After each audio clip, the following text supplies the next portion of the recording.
All right, next lesson is on solving proofs. So proofs are something that will come up next year in Math 2. It's pretty much your entire first semester is all on proofs. And then you'll also see proofs later this year in May. You'll see geometry triangle proofs.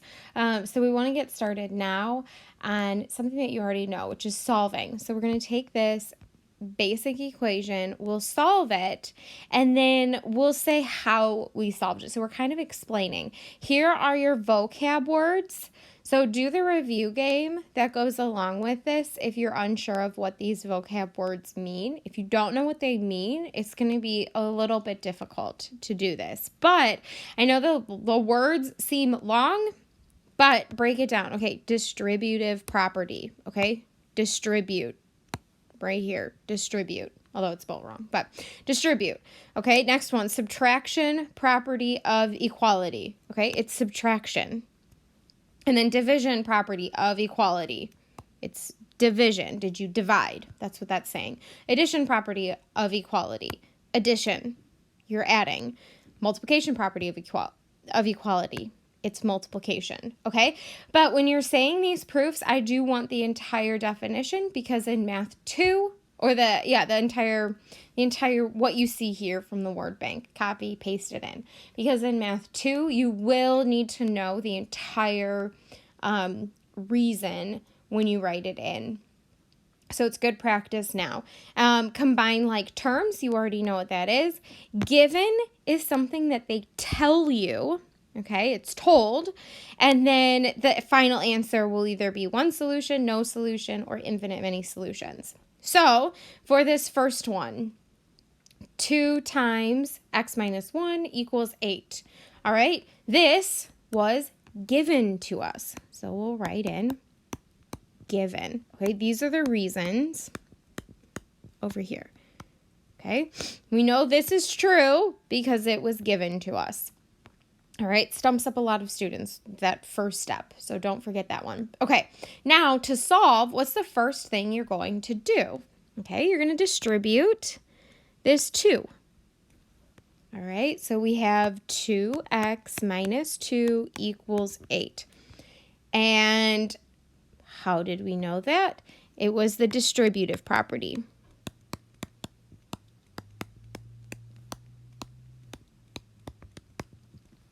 All right, our next step. What's our next step in solving? We're going to add 2 to both sides.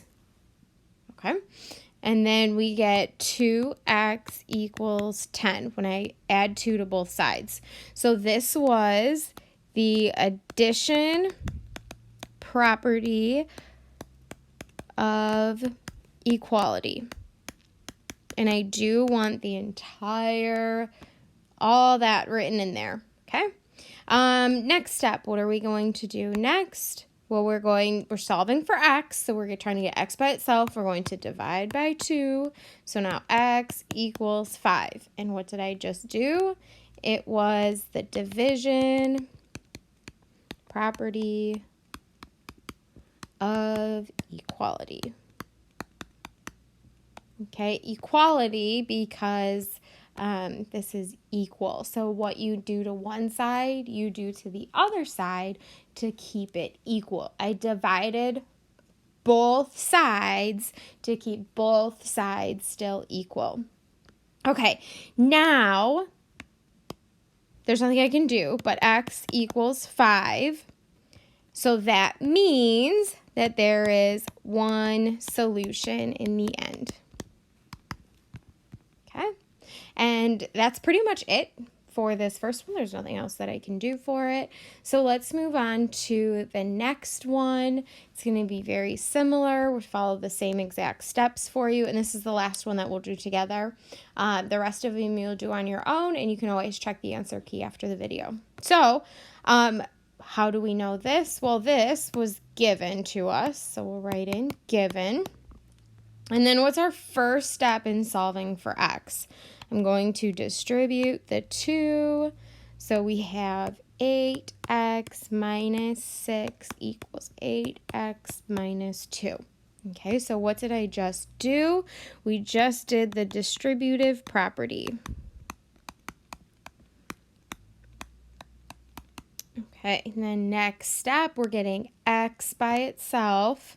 So let's see, maybe we'll add 6 to both sides.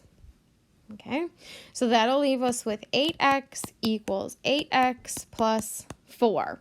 And what did I just do to get from, if this is step 1, this is step 2, this is step 3. What did I do from step 2 to get to step 3? We did the addition property of equality. Okay, and then this will be step 4. So what am I going to do? I'm going to try to get x by itself on the left-hand side. So we'll subtract 8x, subtract 8x, and I'm left with 0 equals 4. And what did I do from step 3 to step 4? We did the subtraction property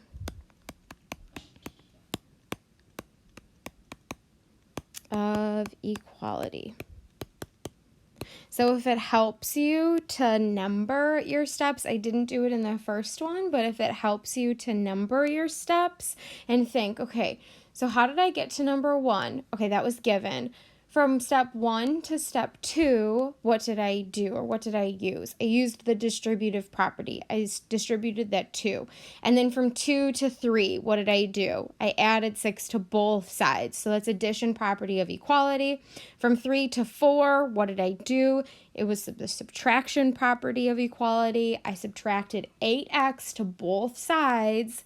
I have to do it to both sides to keep both sides equal. And then from here, I have 0 equals 4. And if you remember from yesterday's lesson, we had one solution, no solutions, infinite many solutions. This was what? 0 equals 4. It was no solution. Okay, so go ahead and do the rest on your own. Give it a try. Most of them are very similar to the first 2 that we've done. My advice would be to maybe number each of your steps if that helps you. Color code it if you need to. Otherwise, email me any questions that you might have.